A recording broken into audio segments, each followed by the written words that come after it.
Good morning, children. Class 8, History, Chapter 2, Part 2. The Battle of Plassey, 1757 AD. Plassey का युद्ध 1757. After getting the news of the fall of Fort William, the officials of the company in Madras without any delay sent their forces to Calcutta. जैसे ही अंग्रेजों को पता चला कि उनका जो किला था विलियम वो धराशायी हो गया है, तो कंपनी के अधिकारियों ने जो कि मद्रास में थे बिना किसी देरी के पूरी सेना जो है भेज दी कलकत्ता के लिए। अंडर रॉबर्ट क्लाइव के अधिकार में and admiral Watson, Robert Clive और एडमिरल वाटसन के अधिकार में सारी सेना को भेज दिया Kolkata. After arriving in Calcutta, Clive got the support of Manik Chand, the Nawab's officer in charge of Calcutta, Mir Jafar, the commander-in-chief of Nawab's army, Jagat Seth, an influential banker, and Om Chand, an intermediary. तो कलकत्ता पहुंचने के बाद Clive को जो है समर्थन मिला मानिक चंद से, और जो नवाब का जो ऑफिसर इंचार्ज था, मतलब सेनापति था मीर जाफर, उससे, जगत सेठ से, और एक और बैंकर थे ओमचंद। इन सारे लोग, ओमचंद जो इंटरमीडिएटरी थे इन लोगों को मिलाने वाले, तो इन लोगों का सपोर्ट मिला क्लाइव को। They all wanted to depose Sirajuddaulah. ये सारे लोग सिराजुद्दौला को हटाना चाहते थे। ये पिक्चर है जिसमें ये रॉबर्ट क्लाइव जो है मीर जाफर से मुलाकात कर रहा है। Finally, the Nawab's armies and company faced each other at Plassey. और अंत में नवाब की सेना और कंपनी की जो सेना थी वो पलासी में एक जगह पे मिले, मतलब उनका भिड़ंत हुआ। A mango Grove 22 miles south of Murshidabad. ये एक आम का बगीचा है जो कि 22 मील दूर है मुर्शिदाबाद से। ऑन 23 जून को ये सेना भिड़ी। इन 1757 में पलासी का युद्ध हुआ था 23 जून को। A large section of the Nawab's army did not take part in the battle.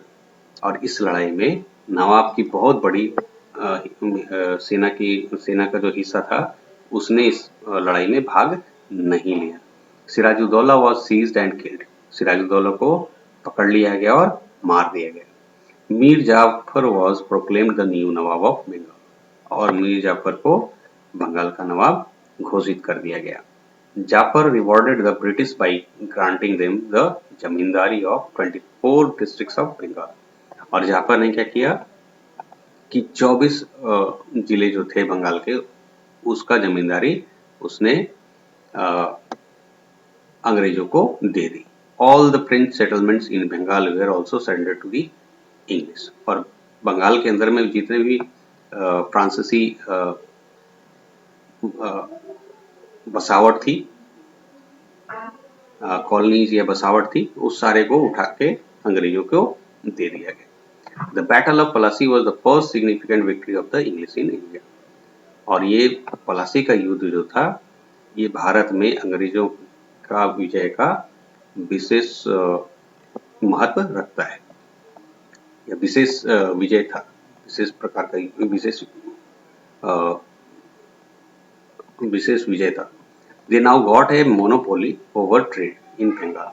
अब अंग्रेजों का बंगाल के व्यापार पे एकाधिकार था। And gradually succeeded to oust the French and the Dutch. और धीरे धीरे उन्होंने फ्रेंच जो थे, फ्रांसीसी और डच लोग थे, उनको धीरे धीरे हटाना शुरू कर दिया। Because Mir Jafar was a puppet in the hands of the company. क्योंकि मीर जाफर अंग्रेजों के हाथ कठपुतली था, they gradually extended their political control over Calcutta.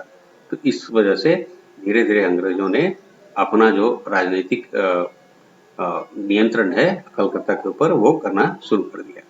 The rich resources of Bengal made them financially stable to further their political designs in India. उस समय बंगाल काफी धनी था, और धनी होने की वजह से जो यहाँ के रिसोर्स थे, स्रोत थे बंगाल का, वो अंग्रेजों को काफी स्थायी बना दिया, और फर्दर उनके जो पॉलिटिकल डिजाइन था, मतलब जो राजनीतिक इच्छा थी भारत के लिए, उसको भी काफी बल मिला।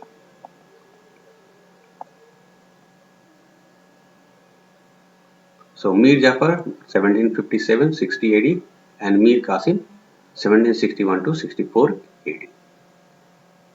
Mir Jafar was made the Nawab of Bengal after the Battle of Plassey by the British. अंग्रेजों के द्वारा प्लासी के युद्ध के बाद मीर जाफर को नवाब बना दिया गया बंगाल का। He was not an efficient ruler. वह एक कुशल शासक नहीं था। He was a puppet in the hands of the East India Company. वह ईस्ट इंडिया कंपनी के हाथों का कठपुतली था। Soon his son-in-law Mir Qasim was made the Nawab of Bengal by the company. और उसके बाद क्या हुआ कि जो मीर जाफर का दामाद था उसको बंगाल का नवाब बना दिया गया कंपनी के द्वारा। Mir Qasim was an efficient nawab of Bengal. Mir Qasim जो था एक कुशल नवाब था बंगाल का। He tried to free himself from the control of the company. उसने अपने आप को कंपनी के चंगल से आजाद कराने की कोशिश की। He was the last nawab of Bengal. वह बंगाल का आखिरी नवाब था। He reduced expenditure on administration. उसने जो कामकाज या जो सरकारी कामकाज होते हैं, देखभाल के काम होते हैं, उसमें जो खर्चे होते हैं उसको काफी कम करने की कोशिश की। रिमूव्ड इनकम्पिटेंट सर्वेंट्स, और जो नौकर या जो काम करने वाले लोग थे जो कि सही काम नहीं कर पाते थे, उनको हटाया। And also those who were close to the company, और ऐसे लोगों को भी हटाया जो कंपनी के काफी नजदीक थे। Finally, the company decided to replace Mir Qasim from his post. अंत में कंपनी ने निश्चय किया कि मीर कासिम को भी उसके पोस्ट से हटा दिया जाए। The company again announced Mir Jafar as a ruler of Bengal. Company ने फिर से मीर जाफर को बंगाल का शासक घोषित कर दिया, रिप्लेसिंग मीर कासिम को हटा दिया। Finally, the battle called the Battle of Buxar was fought. और अंत में फिर बक्सर की लड़ाई हुई, जिसको बैटल ऑफ बक्सर कहते हैं। ये लड़ी गई थी 1764 ईस्वी में। Because Mir Qasim kept limits on the trade privileges of the company, क्योंकि मीर कासिम ने जो कंपनी को विशेषाधिकार दिए गए थे और सुविधाएं दी गई थी, उसमें काफी सीमाएं लगा दी थी। Therefore, the company declared war against him. इसलिए कंपनी ने मीर कासिम के खिलाफ युद्ध का ऐलान कर दिया। एंड डिफीटेड हिम इन 1763, और कंपनी ने मीर कासिम को हराया 1763 में। Mir Jafar was again record as the nawab of Bengal. Mir Jafar को दोबारा फिर से बंगाल का नवाब बना दिया गया। Mir Qasim decided to form an alliance with Nawab Sujauddaulah of Awadh and Mughal Emperor Shah Alam II. Mir Qasim ने क्या किया कि मीर कासिम तो हार गया, तो मीर कासिम जो अवध, जो आज के समय में अयोध्या का एरिया है उसको अवध बोलते हैं, तो उस समय अवध के नवाब थे सुजाउद्दौला। तो सुजाउद्दौला के साथ और उस समय मुगल शासक थे शाह आलम द्वितीय, उन दोनों के साथ में एक गठबंधन बनाया। Who was then living in Awadh, और उस समय जो सम्राट थे शाह आलम, मुगल सम्राट, वो उस समय अवध में ही रहते थे। तो सुजाउद्दौला और एम्पेरर के साथ में मीर कासिम ने एक गठबंधन बनाया। The British defeated these combined forces at Buxar in 1764 और ये इन तीनों लोगों की जो सम्मिलित सेना थी उसको अंग्रेजी सेना ने बक्सर की लड़ाई में, जो कि लड़ी गई थी 1764 में, उसमें हराया।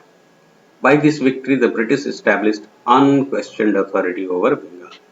और इस वजह से अंग्रेजों ने अपनी अथॉरिटी, एकाधिकार या अपना अधिकार स्थापित कर लिया था बंगाल पे, जिस पे कोई भी प्रश्न नहीं किया जा सकता था या नहीं हो सकता था।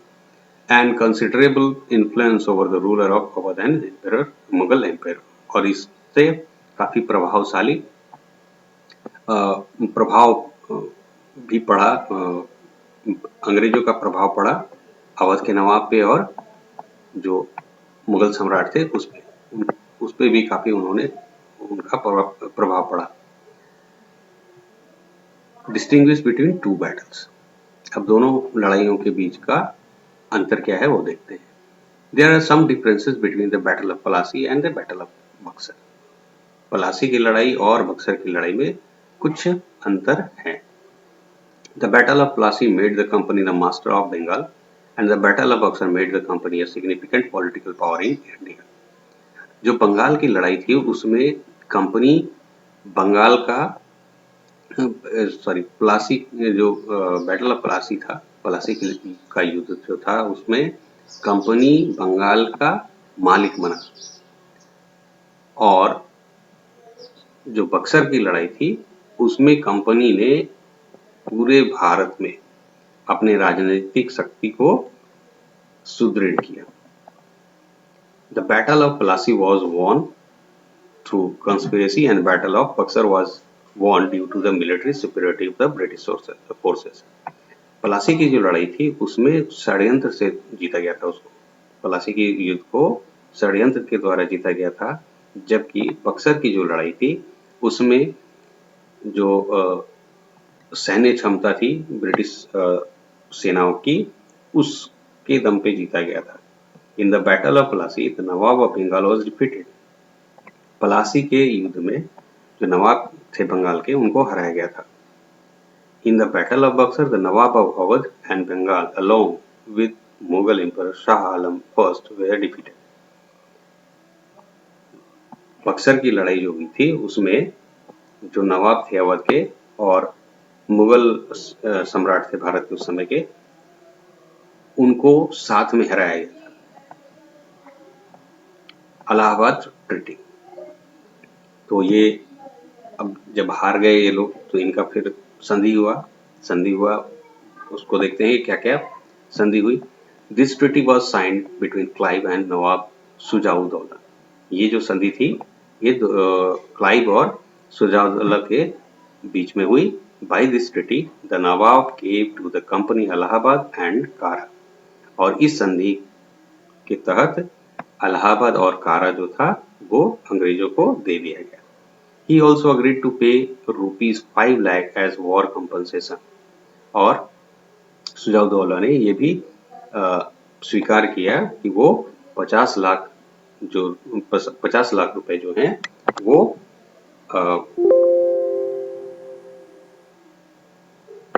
50 लाख रुपए जो है वो देगा कंपनी को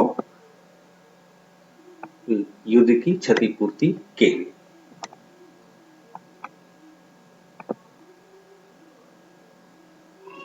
Later, Clive signed the Treaty of Allahabad on 12th August 1765 with the Mughal emperor Shah Alam II, और बाद में फिर क्लाइव ने एक संधि की इलाहाबाद में ही भारत के मुगल सम्राट के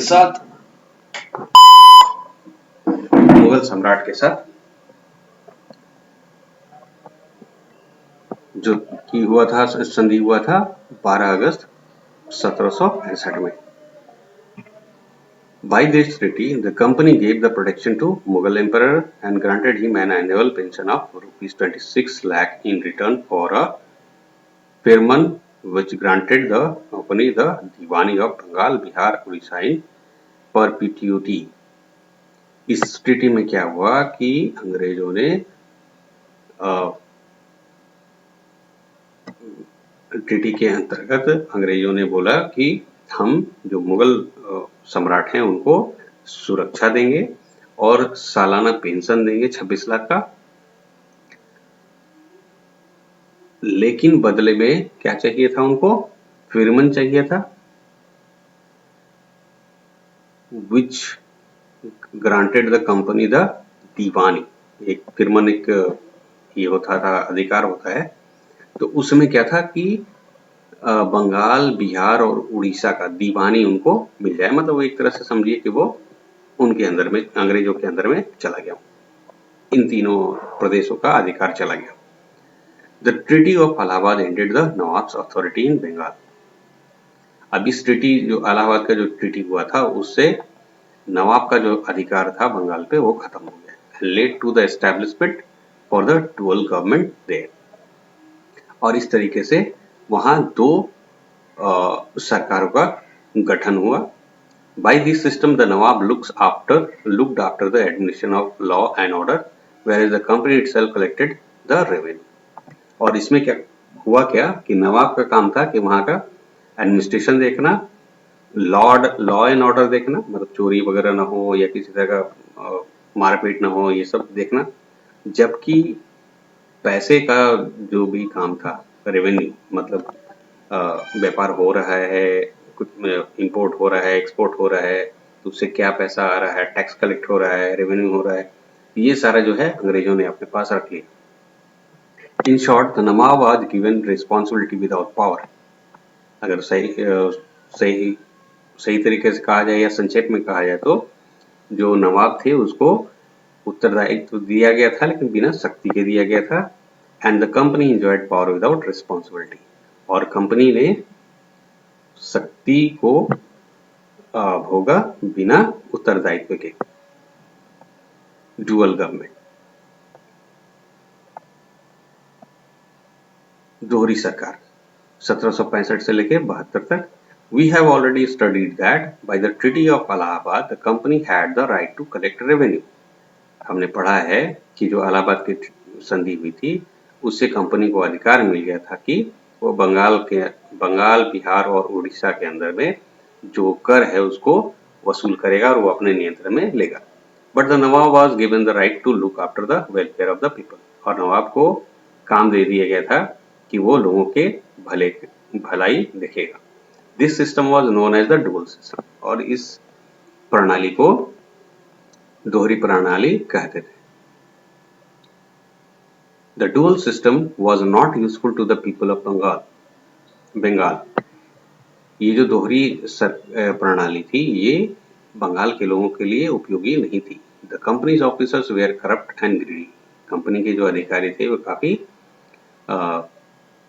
भ्रष्टाचारी थे और भ्रष्ट थे और काफी लालची थे। The amirs, the collectors of taxes, collected as much money as possible from the poor peasants cruelly.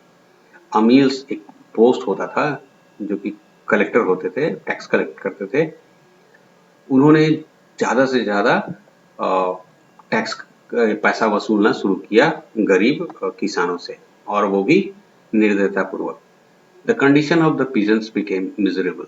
और इस प्रकार वहाँ के जो किसान थे, किसानों की हालत जो है काफी दयनीय होती चली गई, खराब होती चली गई। The company punish them in times of drought. Company उनको सूखे के समय में, अकाल के समय में दंडित करती थी। Accidentally famine broke out in 1770। और दुर्घटनावश अकाल जो है वो 1770 में आ गया। Which led to huge loss of life, जिसकी वजह से बहुत सारे जाने चली गई। The income of the company and the zamindars fail.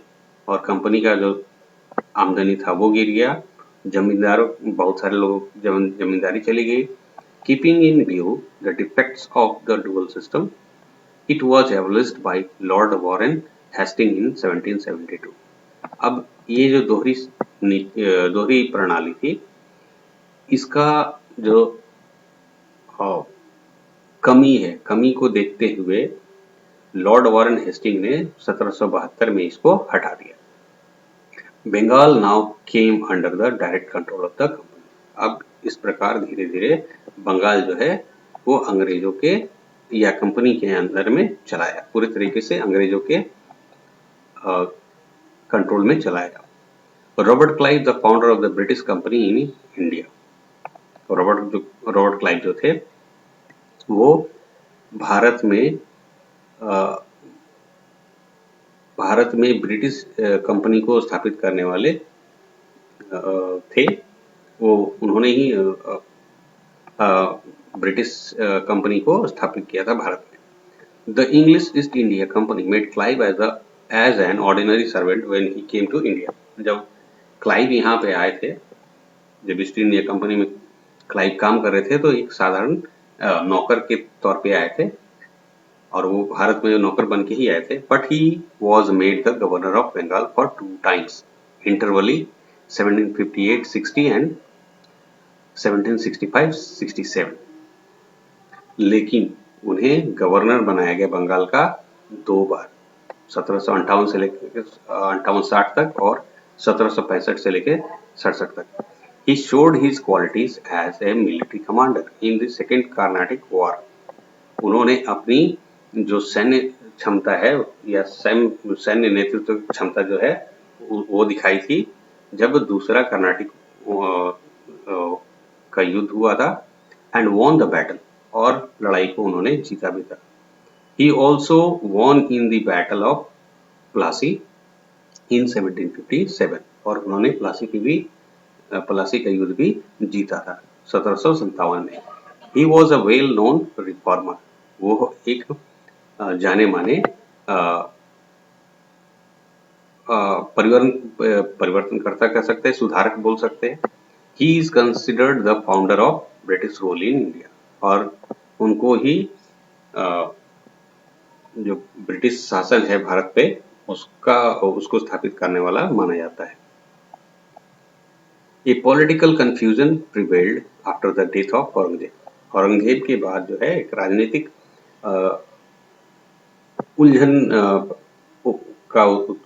उलझन उत्पन्न हो गई थी। India lacked political unity during the 18th century. भारत के अंदर में 18वीं शताब्दी के अंदर में राजनीतिक एकता की कमी हो गई थी। There was no possibility of strong power in India. भारत के अंदर में उस समय कोई शक्तिशाली शक्ति जो थी वो संभव नहीं थी।